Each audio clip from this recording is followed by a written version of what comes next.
Hey everyone, welcome back to the Americana Station podcast. I'm so glad to have you today. My name is Will Payne Harrison and I am your host. I'm excited to have the Danberrys. We talked through Zoom today. It was my first foray into the Zoom world for recording podcasting. And it didn't go too bad, I don't think. We'll see. You be the judge of that. The Danberrys were supposed to have their new album Shine come out on May 15th, but due to the COVID pandemic, it came out July 24th. Today is August 7th, I believe. Oh yeah, there it is on my computer. I can see. Today is August 7th. I don't even know what day it is. Friday, right? And so it's been out for, a little more than a week. 2 weeks. So you should dive in. If you haven't heard it, once you finish this podcast, if you're on Spotify, just click on over to the Danberrys and give it a listen. It's really good stuff. They have some really awesome names on the record. We'll get into that on this episode of the podcast. Let me leave you hanging. I don't want to give you all the information right away. I have been recording since the pandemic started, an EP, a 5-song EP. A new single came out this past Friday called Caroline. It is a cover of the Rayo Brothers, and I'm really proud of how it turned out. So also check that out. Now that I'm a pro at this whole Zoom thing, I'm going to be doing some more Zoom interviews, and today I'm actually recording Mona Lisa Tribe, so that'll be out in a few weeks. If you haven't heard of them, go check them out. They are a female-fronted folk band. They're an all-female band, and they play multiple instruments and have the most beautiful harmonies. I heard them initially, apparently, I heard them at a festival that we played together, but I didn't put that together until I realized that one of the singers was from Florida, and we connected over some of the people that were at the festival, and then I realized, they were at the festival as well. But then I heard them again online and was just blown away by their new singles. They have an EP coming out soon. I think they have 2 or 3. I think they're on their 3rd single right now. So you can go to your favorite streaming platform and hear Mona Lisa Tribe, and then you can go to their Bandcamp and pay for it, because that's what you should do right now if you can afford it. I also have Eva Castle, or Cassell. I'm not really sure how to say that yet. I will ask her that soon. She will be coming up on the podcast as well, and we got some other people in the pipeline. So it's going to be a busy season because I have a lot more time to interview people. A lot of the time, at this point, I'm on the road, and it's really just meshing up schedules. But it's not too hard to mesh up schedules whenever everyone is pretty open and pretty at home and pretty bored. So I'm going to be doing as many of these as I possibly can, and hopefully you will like and follow and rate, because those things are very important to being seen on the streaming platforms. If you are on Apple Music, you can do that.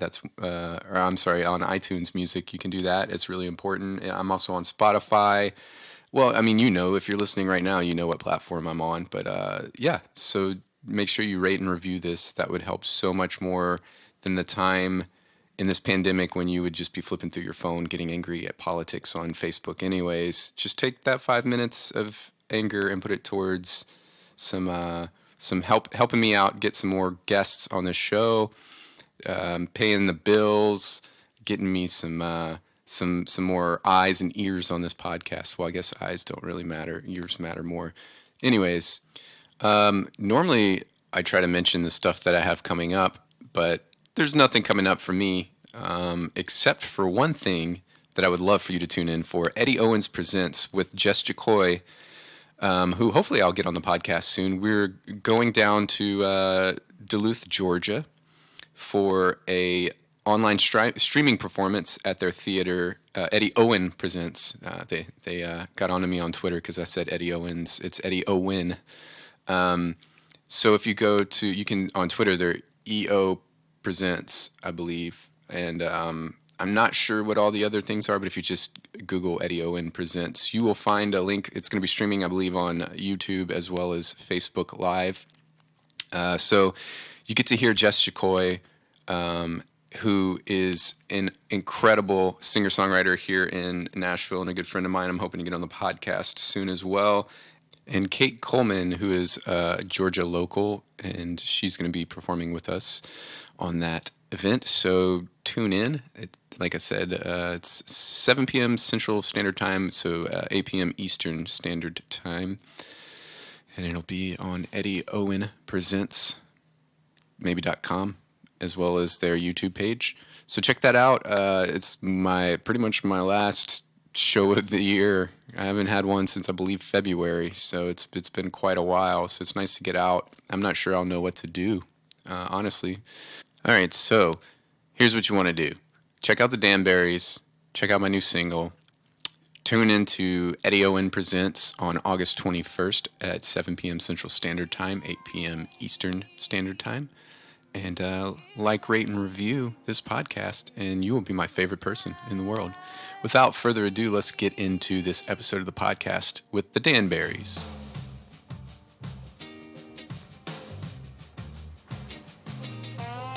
Nashville's The Danberrys are somehow both charmingly old world and very much in the moment.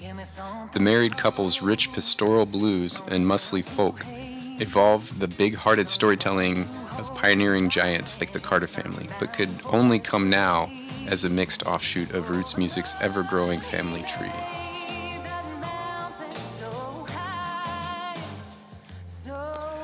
Shine was picked Best New Music by American Songwriter, as well as the editor's pick for The Boot. Other articles such as Americana Highways, Ear to the Ground, Folk Radio UK, and Uncut Magazine have given them rave reviews as well.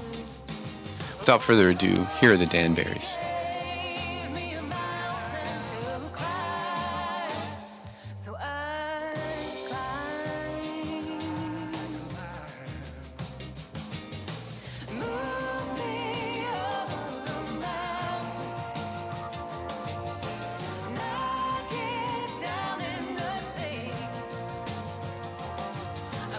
Awesome. Hey. We're here. How's it going? Thanks so much for doing this. I appreciate it. This is my first foray into Zoom. Well, I mean, I've done Zoom before, but I've never done it as a recording platform, so this is new to me. Yeah, it's pretty cool. So your album came out Friday. Yeah, it did. Congratulations. Thanks. Thank you. Yeah. How's it been you're a going? musician too, as well, right? Yes. Yeah. I also do Americana stuff. That's kind of the reason I started this. I wanted to talk to songwriters about just doing music and how they write songs and also giving them a platform. Because I think there's a lot of platforms out there for artists that are already established, you know, and have like long careers, but there's nothing for people that are, you know, still trying to break through to really be spotlighted. So that was kind of my purpose. And then Robert Earl Keen started his Americana podcast and hijacked it. I don't know if you know about that one. Nice. But yeah, so how I read your bio. Mm-hmm. You were dating and you gave her a guitar and broke up, right? Is that how it worked? Yeah, I wouldn't recommend a parting that. gift. Yeah. I gave that guitar to my ex-husband's dad. I have never lived that down. I will never live that down. What kind of guitar was it? It was cheap. It was a Washburn. Yeah. Yeah. It reminded me of you. I was so sad. Guitar. Wasn't it black? It was black, Yeah. I think I know the one you're talking about, yeah. Cutaway. I mean, man. Yeah. Gift. I gave it to her like a month before we broke up. Yeah, I mean, you gave me a guitar and then you taught me like 3 chords and then we broke up. Yeah. And that guitar was just like a huge, and we were broken up for like 5 years. So like, you know, that was a long time. When you're in your 20s, I guess it's still a long time, but it was all his evil plan to cash in on you becoming a songwriter so he could come back later. And right. Claim a half, make some claims on the songs that were written. Right. Yeah. You get 50%. She wouldn't play me any of the songs that she had written in the interim because we got back together so fast. It was like, we ran back in. I was like moving to New York. I was like, I'd been doing job interviews. I was getting a place set up there, and we ran into each other and we got married. I mean, this was after 5 years of no talking, and we ran back into each other, and then we were married like 4 months later. And Wow. so it's like, it took us a while to like, I know you think that I should have been playing you all the sad songs that I wrote about you, like from day one, but like, I was going to bask in this. we had to like kind of like ease back into things. I didn't want to be like, I've been pining over you for 5 years. These are all the sad songs I wrote about it. Well, I guess at that point you'd already hooked him, so you could technically. He wasn't going to run away. I guess, but it was still kind of awkward. Yeah, for sure. We were definitely like those like kind of awkward newlyweds, because we literally only like got back together 4 months before we got married. I think it was like to the day. Yeah, I remember like writing that down. And y'all are from Crossville originally? Well, no, we're actually from Dixon. Dixon. Okay. But we went to school in Cookeville, which is where Tech is. Yeah. Okay. Y'all are from Dixon? Yeah. That's awesome. Do you know people from there? No, not well. Yes, but my friend lived way out in the forest. The sticks. Which forest? Yeah, the state park. Montgomery Bell. Park? Yeah, Montgomery Bell. Yeah, we're out in the park. Well, close to there, probably. Yeah, where Ernest. Ernest goes to camp was filmed. Yeah. Yeah. Yeah, the mess hall was across the way from where he was living. Oh wow, cool. Yeah, that's our claim to fame. Yeah, Ernest that and that guy that starred in that Britney Spears movie, No. Anson, somebody. No. Anyways. So how long have you been songwriting? You were split up for 5 years and then got married. This was all in your 20s. Has it been, how long has it been since you started? Writing for the Danberrys, which is kind of when I first started writing. Dorothy had been writing before that, but just kind of for herself. Nobody's even heard those songs that I wrote. It still counts. With that Washburn guitar. Maybe one day. But I mean, like 10 years, like basically on the Awesome. dot. So is when our first EP came out. So like 2010 is when I first started writing. And then, or when we first started writing, like with purpose, I guess you would say. And all the songs on our first EP, our first album, Ben wrote, because we had just gotten married and we moved to Nashville, and this was his first time in like the big city. Like I remember you feeling very like, "Whoa, Nashville's huge," and I was like, "It's really not." But he had been living in, like Dixon, and then went to school in Cookeville and had been living there. So, anyways, he got here and he was like, "Oh my God, it's like there's so much music and there's so much going on," and he was just like so like charged up from all the vibes, like that's when all this stuff was going on at the 5 Spot, the bluegrass Wednesday night 5 Spot jams, and Ben was going like every week and like meeting all kinds of people, and he just started like writing songs. It just started like flowing. And you had written stuff before then, but I don't think anybody's heard those songs either. They're not going to. Yeah. The first ones should definitely be buried. Unfortunately, some of my first ones are out on the internet, but that's okay. I'm sure they're probably way better than you think they are. Like you're always the worst critic. Right. Exactly. Yeah. So when you started out, again, this is all going off the bio information. If you want to input anything else, when you started out, you had a lot of stage fright. How did you turn the tide on that? Well, I would say just like, in the beginning, it was lots of whiskey. Like I couldn't get up on stage without drinking a ton of whiskey. And then there were a couple times where it was like, oh, you had too much whiskey. So I had to like find a different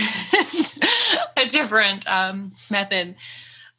Really, I think just like over time, just like making myself do it, it was really, really, really hard. I think everybody deals with stage fright, and a lot of people just don't even do this because of their stage fright. You know what I mean? Like a lot of people like would love to be musicians or love to be speakers, but they're just too scared to get up on stage. So they end up just not doing it. Yeah. So I think for me, it was just like, I just made myself do it, and Ben like guilt tripped the hell out of me. Like when we first got married, that's how everybody got me on stage. Dorothy, everybody's gonna be so sad if you don't get up and sing. So just doing it, and then just doing a lot of like internal like healing meditation, like finding out, just like really like doing a lot of emotional healing and growth as a human being, just becoming more comfortable, like being a person in general. And then it's hard enough, when you don't have a lot of confidence as a human being, and then you like try to get on stage, like forget that. So I had to really like do a lot of internal work and get myself to a place where I felt like I had, something worth saying, Yeah. I used to be in a duo, and I always made the other singer sing first. That was my kind of cheat into like, okay, now we've got like a little bit of a groove going. Maybe I won't be quite as nervous. I mean, I still was, but like that was always my cheat, is like I never went first whenever we started playing. It's really nice to have somebody else, because you can kind of like lean on each other. Like when you have a weakness in something, you can lean on the other person, I think about that all the time. Like, how hard it would be to be doing this solo, or how different it would be, But Ben did solo stuff. Like he was like the campus like music guy, in Cookville at Tennessee Tech. So he'd been doing like solo stuff for, all of college. And then after college, he stuck around and like continued to teach guitar and like play music in the bars. And so he was like super comfortable being on stage. Yeah. And so that was like my in. I never would have done it. I don't think I ever would have gotten up the courage to do it if I hadn't been with Ben. And do you mostly, when you play, do you do as a duo, or do you have a full band? I know this is kind of a weird time to be having a band, but yeah, right. We've done a lot of both. I mean, we've had a lot of tours that we've done with bands, but we've also done quite a bit of duo touring, just because it's easier sometimes. Make more money. It's like a lot harder. It's like it's kind of the thing. You talk to any up and coming musician, and it's kind of like you always want to take a band, but then you typically don't really. The artist doesn't come home with any money if you take a band. It all goes to lodging and paying your band, and so there's a trade-off. And then around. Yeah, and then I mean, by not having a set band per se through the years, just typical Nashville thing, you kind of have a small group of people that you call, but it might not be the same bass player, and so there's also a struggle with like, well, our show is probably technically tighter as a duo. And then sometimes, you get like, if you get bigger opening slots, they'll, they only want you, they don't want a band.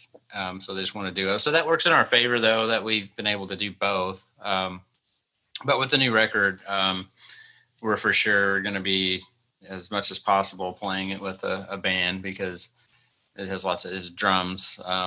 First of all, which our previous records didn't really have drums on them. So it wasn't, we could go out with us. There's a 3-piece with us two and an upright bass. And, and if that bass player could sing, then it was like a pretty full sound. But now with the new songs, it's can't quite pull it off that way. I mean, we could, but we don't want to. We do. I mean, we play a lot of the songs duo style, but we really, really miss the other instruments. I mean, when we started writing for this album, we set out to write a duo, like acoustic stripped down album, and that just the songs didn't turn out that way.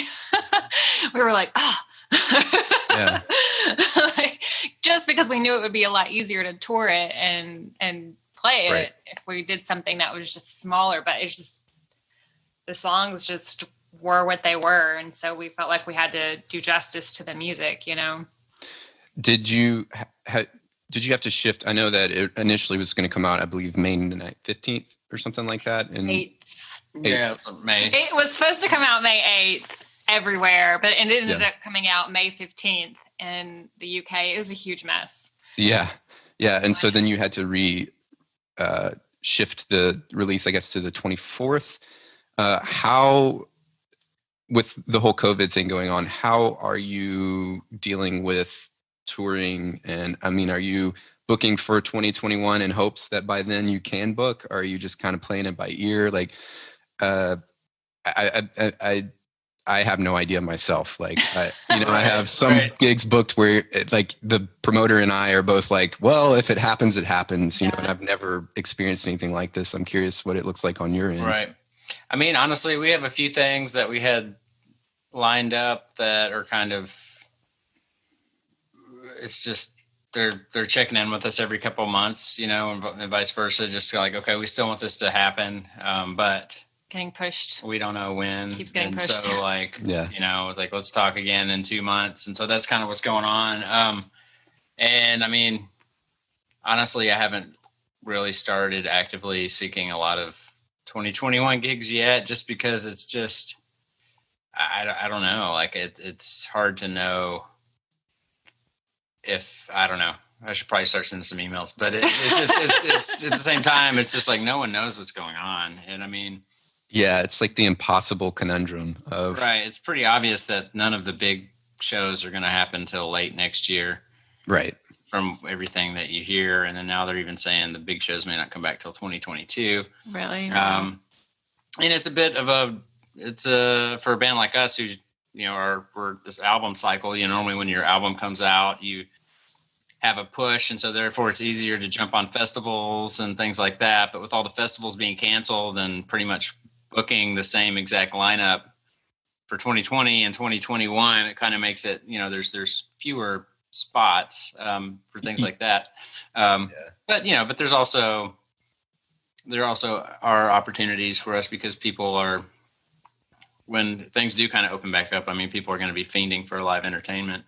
And that we might find ourselves out doing duo shows or smaller shows, like just because that's what we need to do at first, to be able to play safely. And, I don't know. It's like, it's a weird little thing. So yeah, it's like, it's kind of hard to know. I mean, it's like, it's so much work to put together a tour, right? Even if it's just a week or two, like with all the scheduling and all that, and to go through all that routing and just all that, just to have it rescheduled, like it's disheartening.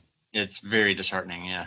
So I think I've not followed that yet because because of that, exactly what you said right there. So.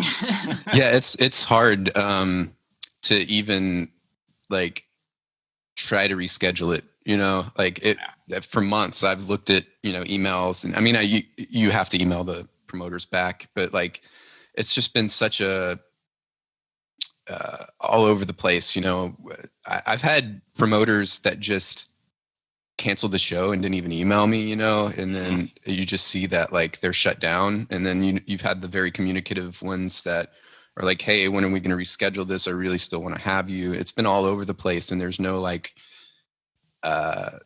commonality to it. No. So it's real hard, because even if you had like a 2-week tour, because I had a 2-week spring tour with Veronica Stanton, and some of those dates are like, yeah, let's do it again. But then some of those like anchors didn't get back or aren't getting back or may have closed. So like having like 2 or 3 of the 7 shows is cool, but like now I got to do all the work over again because not everything's transferring over. It's such a cluster right now. Right. Yeah. And it seems too, there already have been some, and there's probably going to be more. There's a lot of venues that are just disappearing, and they're not going to make it through. And part of the reason I haven't emailed a ton of people is just because I have some friends that own a venue here in Nashville, and they're just like insanely stressed about, their employees and everything else. And I mean, the last thing on their mind is like, oh, what's on the books for September? Like it's just like, they're like, when can we open so we can survive? Like, I mean, it's a really tricky time for everybody in the industry. Have y'all been doing the live stream? Yeah. Kind of thing? We did quite a few at the beginning, and then we're getting back into doing a couple a month. We're going to do another one like next week from D's, which will be cool. Yeah. I'll have to tune in. What's the date on that? Well, we haven't confirmed it with these yet, but they're pretty open. So he's a good buddy of mine. It'll be. We're gonna ask for Tuesday. So just look at facebook.com/the Danberrys, right? Yeah. But so for me, on streaming, it's been so hit or miss. Like you could do it at like 1 p.m. and have like 150 people watching, and then do it at like 6 p.m. and have like 20 people watching, and so many people are doing it. It's just there's no consistency to it. I've found out. I was wondering how it's been working out for you guys. Yeah, well, I think that the last one we did was on a weekend, and I think we decided not to do it on a weekend anymore. In the beginning, like when we started doing them in the very beginning, like there were lots of people on them, and I think because everybody was just so, at home and dying, and I think people have sort of gotten used to. I don't mean dying of like not being able to go out, right, and like listen to music. But I don't know. It seems like now that things are kind of opened back up a little bit, or people have gotten used to it. Like they have plans again on the weekends. They're at least going out and hanging out with their friends in their backyard or something. So yeah, I think we're going to try to do like our next one. We're going to try to do like a weekday night and see how that goes. But yeah, it's been pretty hit or miss. Yeah. I mean, one of the lucky things about putting out a record during a pandemic is we had PR on board, we had a publicist on board. And so basically like the weekday where it was kind of obvious that all touring had stopped, everything was basically closed. There was like that week, I think it was like a Tuesday or Wednesday where it was kind of really obvious. But like overnight, our publicist basically went from being a publicist to being a live stream moderator. And so, but having her like on our side, like was great because she had a lot of insight into what was working and how to push it out to more people. And now she doesn't do them anymore because she's like, nobody's watching them anymore. Right. Yeah. They're over it, so. Yeah. She had actually, you're talking about Rachel. Yeah. She had actually hit me up to do one. And like had a list of like, this is what you need to do. This is it was very helpful. Yeah. Very helpful. Cause we don't know.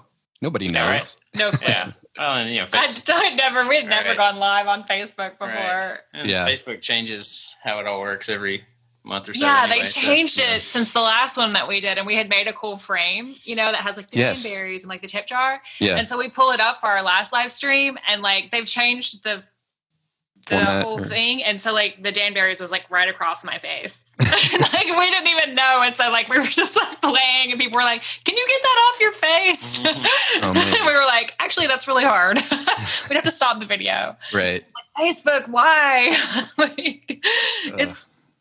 That whole thing, and it wouldn't be so hard if Facebook wasn't constantly changing everything, Yeah, and even like I've noticed that like when they first started live, it would reach out to so many more people, and now they've like even throttled the Facebook Live to where you're not getting as many people that are able to see it. So like they're throttling everything so much unless you pay money to them. Yeah, that it's just frustrating. But yeah, I've done a few like live videos on like big blogs and stuff like that where like 30 people were watching, and this blog has tens of thousands of likes. Like how are only 30 people seeing this right now?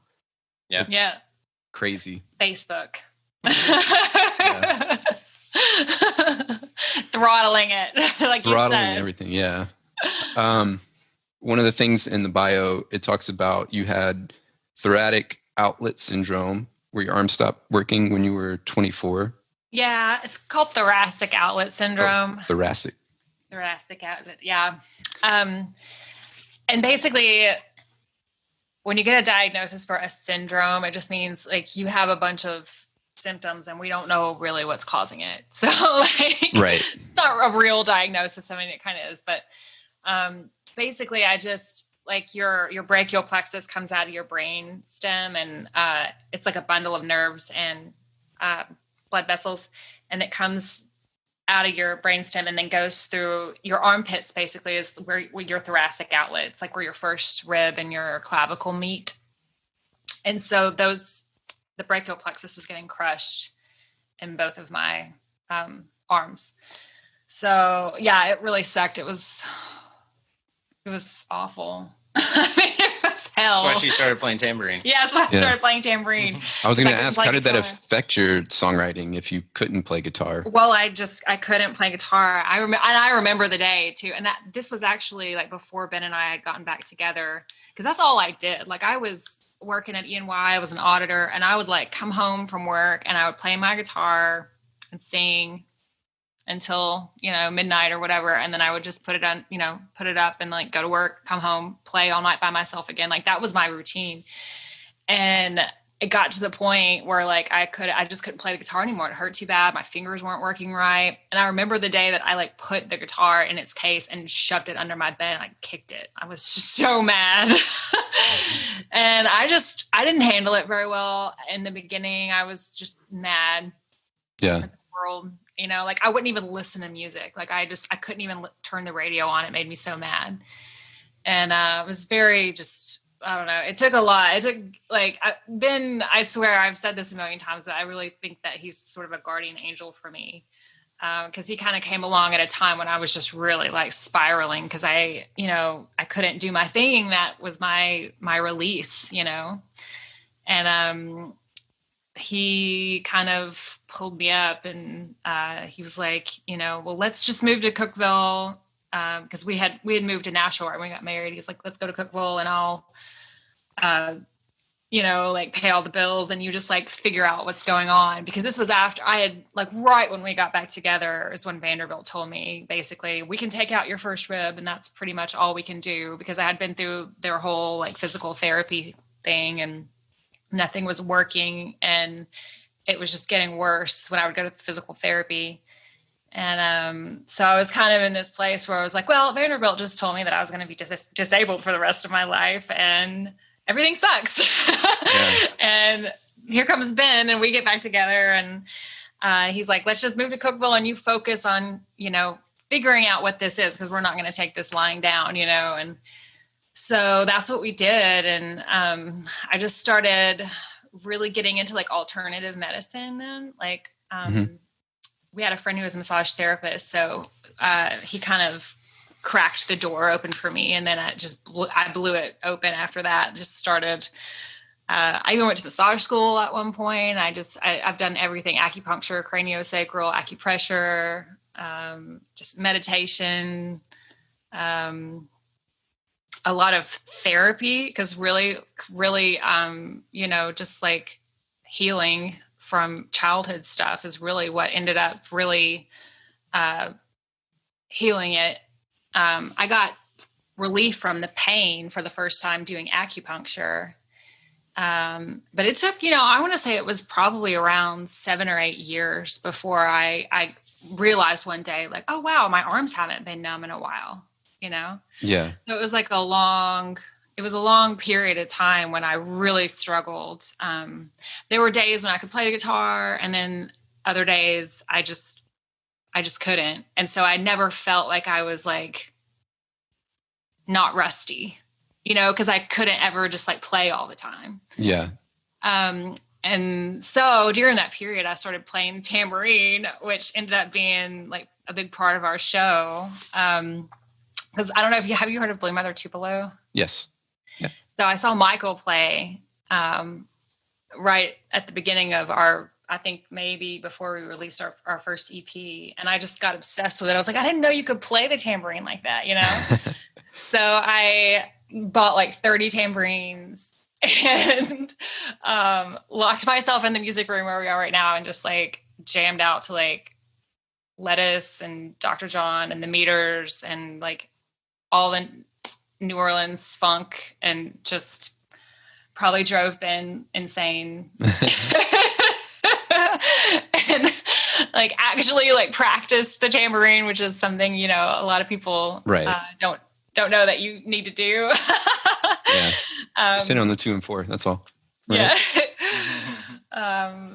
So yeah, and that became like my contribution there for a long time. And I would still like write on the guitar, but I could usually only play it long enough to kind of like get the chords, and never like could do it like well, because I just, my hands would just hurt, So a lot of that affected the songwriting on this album? Yeah, I would say that it did. I mean, on this album, Ben is such a strong guitar player though. So yeah, I would think that it does, because like, I think at this point, if I hadn't had, such a long period of time where I couldn't play the guitar, I kind of modified, so like I would just like sing. I've just focused on other things, and we've like learned to songwrite in other ways. So I would just like, if I heard a melody or whatever in my head, I would just sing it to Ben, and then he would just figure it out on the guitar, so we've kind of modified our process in that way, because I've, the guitar for me, I've never, or I didn't for such a long time. I didn't have the ability to just like sit down and really hammer something out, So figured out quite quickly that if I just sang it to Ben, he could figure it out, because he's an excellent guitar player. That's awesome. One of the things that stuck out to me that I thought was really cool is you had Daryl Scott singing backing vocals on your song, The Mountain, right? Yeah. That's awesome. How did y'all get in contact with Daryl Scott? Is he like a friend of yours, or was he producing the record? No, he is, has worked with a little bit our executive producer, and then he also is friends with the drummer Marco Giovino. Marco also produced it. He co-produced it. They were in Robert Plant's Band of Joy together, our drummer and Daryl. So we were stoked. It was kind of we cut most of the record in 3 days, and then we had like a few months of a few overdubs or a few touch-ups here and there, like in Nashville. And then I got pregnant. And then so everything was like, whoa. Yeah.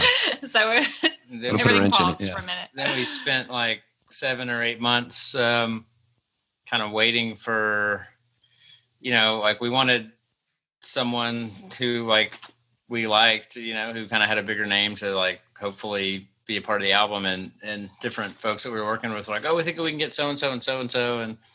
And so some of them, like one guy who we would have loved to have, like really wanted to do it, but the song was a little bit out of his range. And then kind of at the last minute, they're like, oh, Daryl's going to like come sing on it. And we're like, oh man, it's kind of like, yeah, it was like Christmas time too. Yeah. We were like, Merry Christmas to us. Yeah. It was a great day to be alive. Yeah. He came to a studio with this guitar player that lives down the street, Doug Lancio.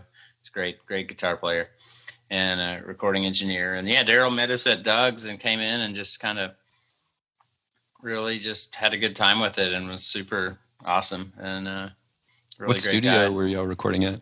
It was a home studio. It's a guitar player named Doug Lancio, awesome. Who's a really awesome guitar player. He's amazing. Done a lot of work with Patty Griffin, and I think they owned a studio together. So a lot of the stuff was Patty's stuff that actually we recorded on. And you recorded it all live in 3 days? Most the of it. majority of the record was done in Boston at Marco's home studio in 3 days. Yeah.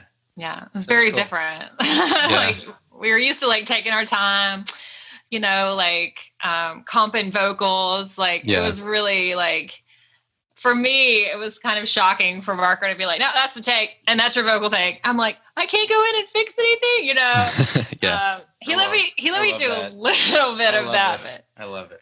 Yeah. I'm just used to being such a princess, like in the studio, like the vocalist gets to like, sing it down as many times as you want and you pick out the very best parts, Right, yeah. But Marco was like, no, we ain't doing that. I like it. That's the way I feel you 100%, because I never loved my vocals, but I do think that in the long run, you're just nitpicking. And if you just get it down and you get a good take, you just got to let it run, because it's just a snapshot of where you're at in your career anyway. So it should It's very healthy sure. to look at a record that way. Yeah. Yeah, I hired a band that are friends of mine from Louisiana on my last record, and we had set aside 3 days. We cut it all live, all the band. I did vocals separate, so I hybrided it. But we set aside 3 days, and they did it in a day and a half, and it was the best feeling, you know? I mean, that's wow. saves you so much money, but like they were just so tight and together that like we knocked it out of the park, and it was great. I love recording live. Yeah. Yeah. It's amazing. We'll have to do it again next time. Yeah. So you just said you got pregnant and had a baby. How does touring look when you have children? We don't know yet. Oh, okay. That's true. Yeah. She just turned 1 like a few months ago. So this was going to be the summer of figuring that out, you know, trying some different things, and it's just not on the table at the moment. So yeah, we don't know yet. But you know, I mean, I think it's just, I don't know. There's like, even before COVID, there was like lots of unknowns, you know, I mean, it's just there's just lots of unknowns with touring. Like when you're a still kind of an up and coming band, and I don't know, the internet is a powerful tool, and you know, jumping in a van and just riding around and playing all these little cities here and there for people that, you know, I don't know. I mean, you know, you're an artist, and it's like, as you get older, you start to really look at like, all right, what are we getting out of, you know, such and such show, you know? Right. And so it's like, for me anyway, trying to gauge that, like, where are we actually making progress as moving towards what we want?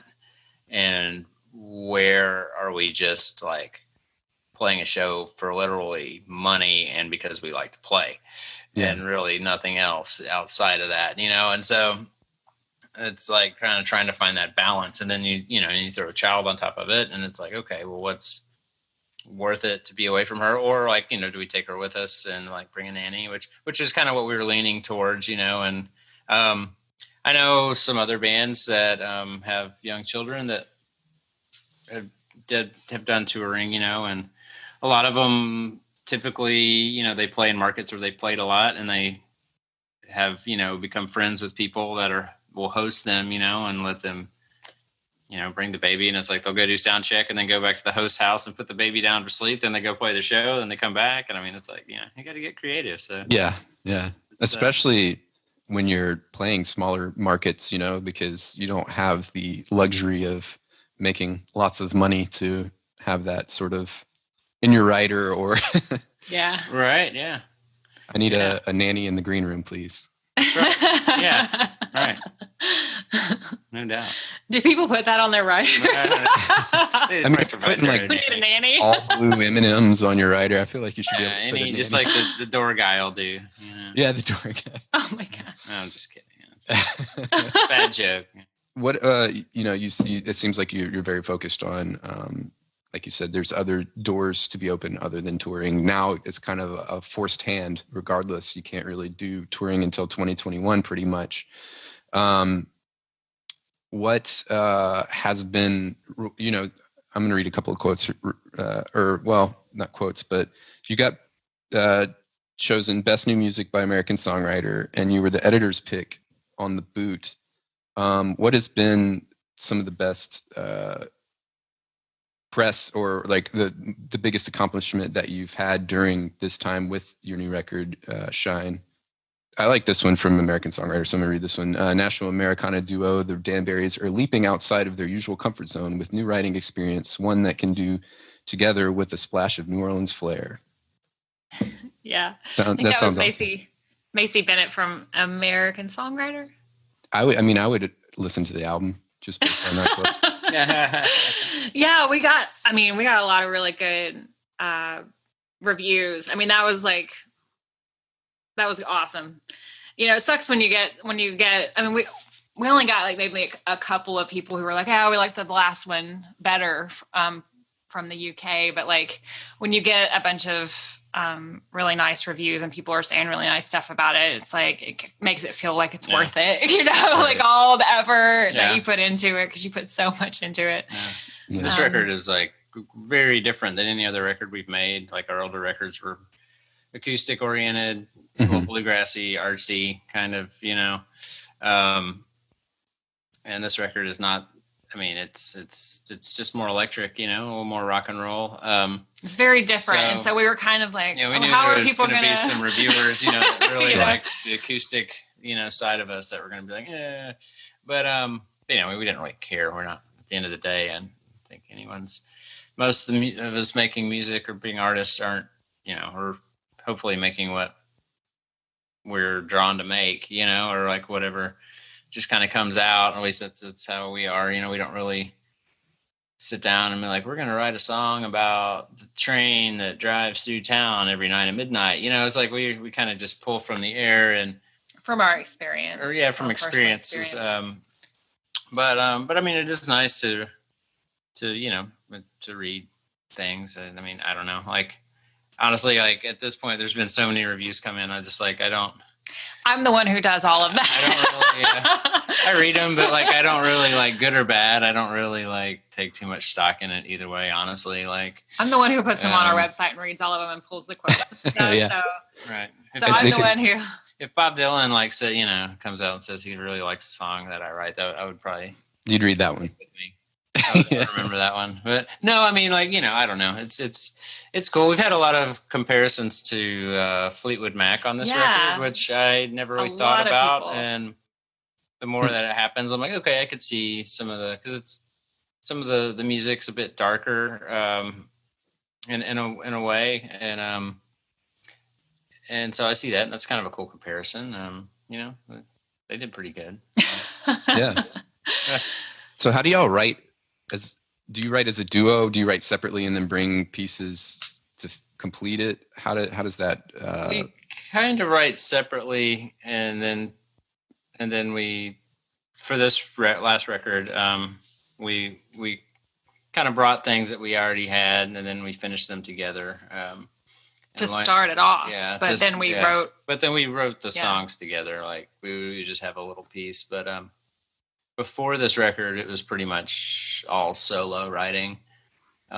If I was singing it, I wrote it. If Dorothy's singing it, she wrote it. You know, we might help each other a little bit, but not even hardly enough to really call it a co-write. But this last record, like that was actually one of the stipulations from our producer was like, all right, I want to make this record for you, but you guys are going to have to like write all the songs together, which was a little frightening at first because it had never gone.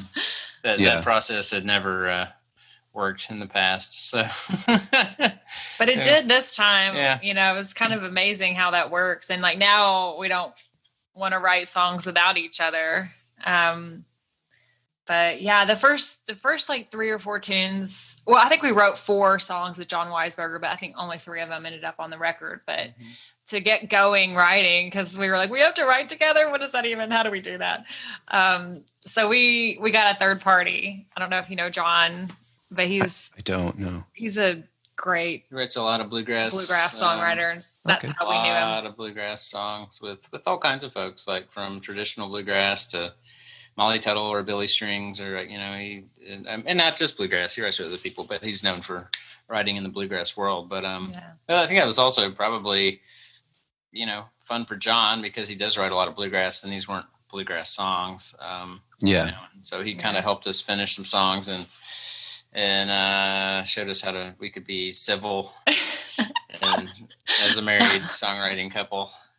So how do you diplomatically? It's really hard to do. How do you diplomatically veto something of someone you love rather than just like a person in the room? That's got to be tough to do, because I've only really written with you know, people that have become close friends, but you know, when you start, you're not. And so like for me, it's not as hard to be like, that line's kind of crap, because you don't have to go to bed with them that night and have them pissed at you. It really helped. It really, really, really helped. And then after John like got us started, it just, I don't know, we just like the rest of that album just like came flowing out. It just felt like it, we just like, once we got started, we just like kept writing. Like Ben would like play a guitar lick and I'd be walking by and I would sing something, or like he would write, a verse and a chorus. And, I remember for the song Shine, like Ben wrote, I want to say you wrote like the music to it. And I was like, I snatched it from him and I was like, I'm writing the lyrics to that. Like, we just started, and they all came out differently. We don't have like a specific process, but like, I don't know. It was really fun, like learning how to like work with each other and like use each other's strengths to write songs. I mean, that's the first time we did that. And when we got done writing, we were like, okay, that's the way you do this. Have y'all been writing in the whole lockdown a lot more or less? Yeah.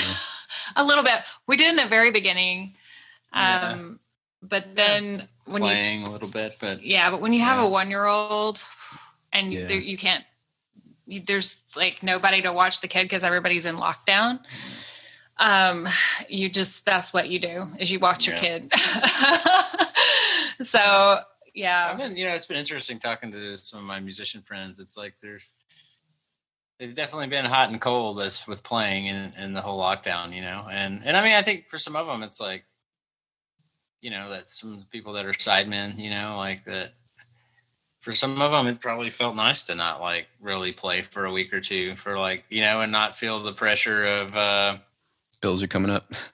Right. Yeah. Or just not feel the pressure of like, oh, my chops are down. And if I get this call, so it's like, I don't know. It's been bad for the music industry. But at the same time, I feel like a lot of people that I know, like this is their first shot at like having a garden and, like maybe getting a dog or, or like kind of just being still for like a month or two or for however long it's been. And like, I think to some degree that's been a bit of a silver lining, a little bit. I mean, if there is one, but yeah, I mean, I don't know. Like it kind of hit me a few days ago. It's like the day after the record comes out, it's like, all right, well, we got to write another one.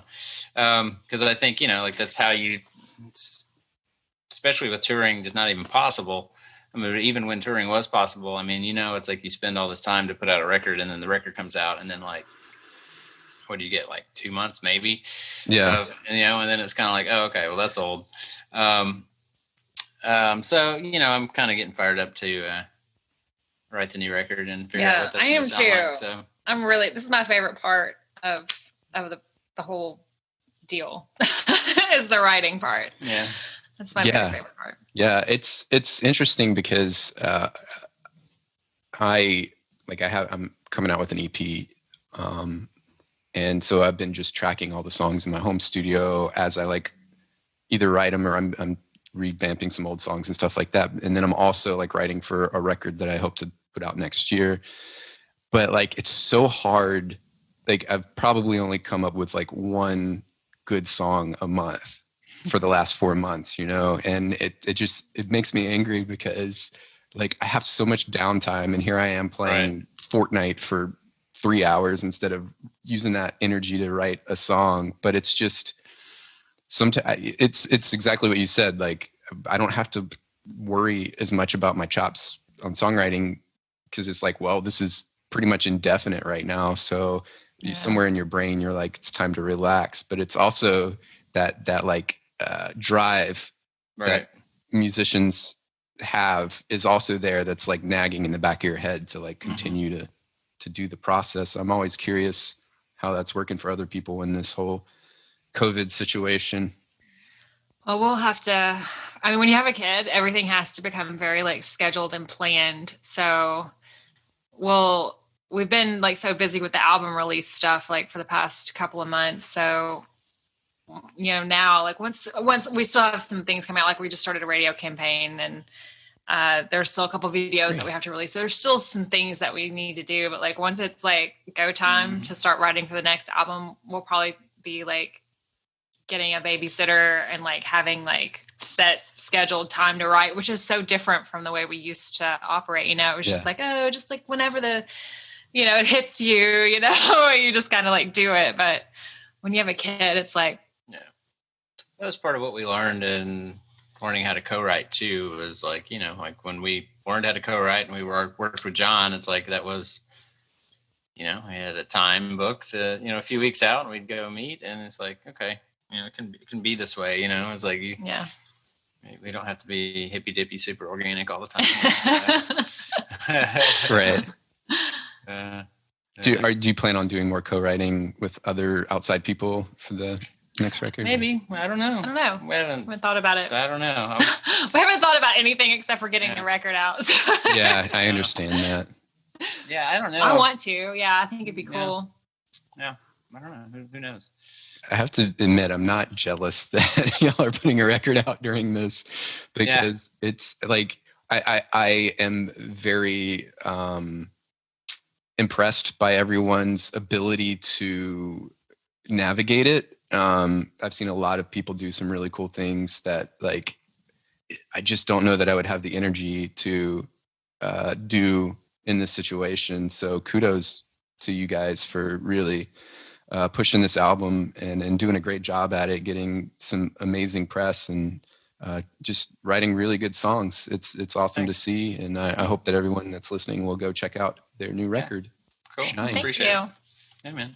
Awesome. Thanks for being on. Yeah. Yeah, thanks for having us. Great talking to you. Here is a live version of Rain by the Danberrys, live from Dee's Country Cocktail Lounge.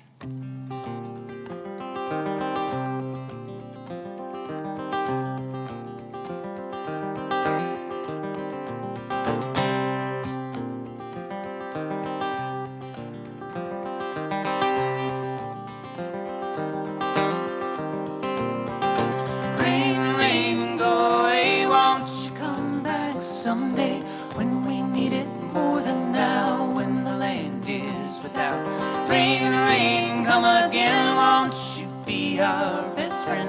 Come and spread yourself around, take us to the fields we plow. Hello, skies shining blue out, we go to play with you. All the days we dance and sing, give us our golden wings. Cloudy sky filled with gray. Why must you bring this way? Thoughts of never-ending pain for all the days. 'Cause before we all fall down, making a joyful sound, we all fall down, down, down. We fall down. Before we all fall down, making a joyful sound, we all fall down, down, down. We fall down.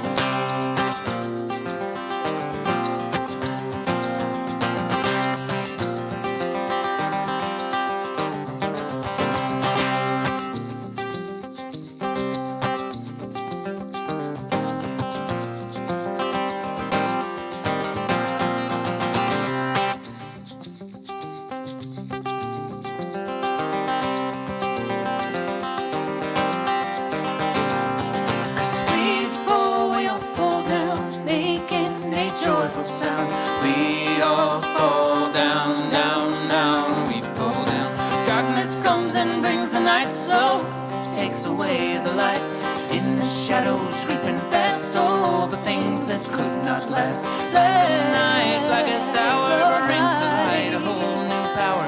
Dark star shines again. Hello to my long lost friend.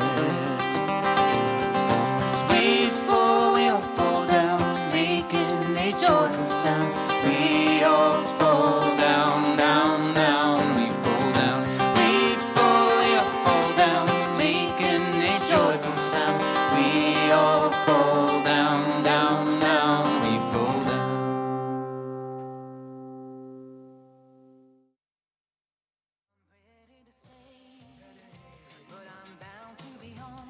That's it for this week of Americana Station Podcast. Make sure that you click subscribe so you know when the new episodes are coming out. Make sure you check out the Danberrys' new record, Shine. It's available on all streaming platforms. Thank you so much for listening. Thank you so much for supporting. My name is Will Payne Harrison. You can find me on Twitter at Will P. Harrison, on Instagram at Will Payne Harrison, Payne, as well as on Facebook at facebook.com/The Will Payne Harrison. Next time on the podcast, we will be having Mona Lisa Tribe. I'm very excited for you to listen to them and hear them. Check out my Americana Highways playlist on Spotify. And we'll see you next time. Thanks so much.